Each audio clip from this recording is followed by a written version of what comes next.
മോളെ, അവിടെ എന്തൊക്കെയുണ്ട് മോളെ വിശേഷം? സാജൻ എന്തിയേ? ചേട്ടൻ നേരത്തെ ഓഫീസിലോട്ട് ഇറങ്ങിയമ്മേ. ഞാനും ഇറങ്ങാൻ നിൽക്കുക. കുട്ടികളെന്തേ? അവരെന്നെടുക്കുക? അവരപ്പുറത്തിരുന്ന് പഠിക്കുവാണെന്ന് തോന്നുന്നു. എന്റെ മോളെ, ഒരിക്കലെങ്കിലും ഓണമായിട്ട് കുട്ടികളുടെ അടുത്തേക്കൊന്ന് വന്നുകൂടെ? ഈ അന്യനാട്ടിൽ കിടന്ന് സമ്പാദിച്ചിട്ട് എന്തുണ്ടാക്കാനാ? 2 പെൺകുട്ടികളല്ലേ അമ്മേ വളർന്നു വരുന്നേ. അവരുടെ കല്യാണം, വിദ്യാഭ്യാസം, എല്ലാത്തിനും കാശ് വേണ്ടേ? ഇത്തിരി പോരോ ഇല്ലാത്ത 2 പെമ്പിള്ളാടെ കല്യാണക്കാര്യത്തിനാ ടെൻഷൻ. നീ ഒന്ന് വെച്ചിട്ട് പോവണേ.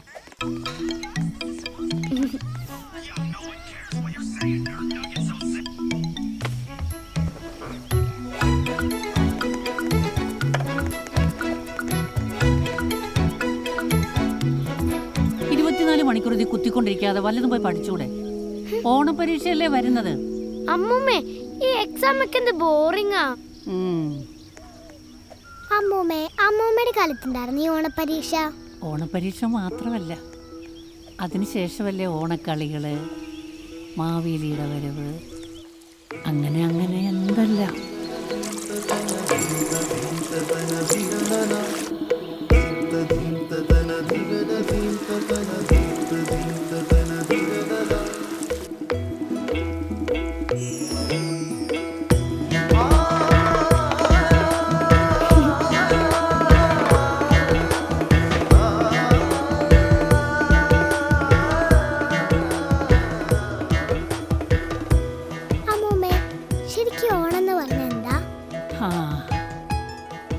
അതോ, പണ്ട് നമ്മുടെ രാജ്യം ഭരിച്ച മഹാരാജാവായിരുന്നു മഹാബലി.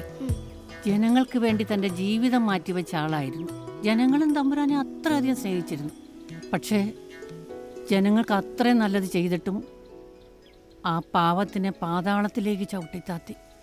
എന്നിട്ട് വർഷത്തിലൊരിക്കൽ മാത്രം പ്രജകളെ വന്ന് കാണാനുള്ള അനുവാദം നൽകി. സന്തോഷത്തോടെ ജീവിക്കുന്ന ജനങ്ങളെ കാണാൻ മഹാബലി തമ്പുരാൻ വരുന്ന ദിവസമാണ് നമ്മൾ ഓണം ആഘോഷിക്കുന്നത്. മനസ്സിലായോ? ഇതൊക്കെ സ്റ്റോറിയല്ലേ അമ്മൂമ്മേ? ഇന്നത്തെ കാലത്ത് ഇങ്ങനെയൊക്കെ നടക്കോ? കഥയാണെങ്കിലും അല്ലെങ്കിലും മഹാബലി തമ്പുരാനെ പോലെ ജനങ്ങൾക്ക് വേണ്ടി ജീവിതം മാറ്റിവെച്ച ചില മനുഷ്യരുണ്ടായിരുന്നു ഇവിടെ. ഏത് സമയവും ഏതൊരാൾക്കും സഹായം ചോദിച്ച് ഓടിച്ചെല്ലാൻ പറ്റുന്ന മനുഷ്യർ.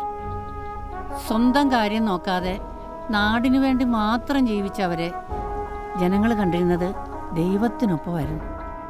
അമ്മൂമ്മ കണ്ടിട്ടുണ്ടോ അങ്ങനെയുള്ളവരെ?